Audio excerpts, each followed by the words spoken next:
প্রতি বছরের মতো পান্ডুয়া শ্রী শ্রী হরিগুরু গোপালচাঁদ ধামে অনুষ্ঠিত হয়েছে রথযাত্রা। দেশ বিদেশের অন্যান্য রথযাত্রার সাথে পান্ডুয়া ধামে অনুষ্ঠিত রথযাত্রায় কিছুটা ব্যতিক্রম দেখা যায়। এখানে ভক্তরা ভক্তি ভরে অকামনা প্রেম নিয়ে মানব রথ টেনে থাকেন।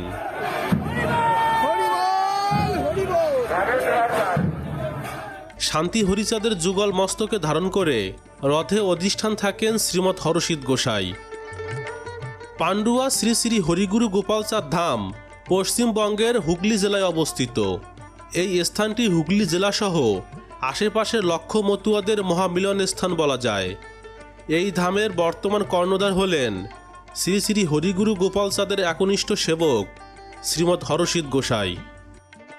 এখান থেকে যে রথযাত্রা উদযাপিত হয় তার কয়েকটি ছবি সামাজিক যোগাযোগ মাধ্যমে বেশ জনপ্রিয়তা পেয়েছে।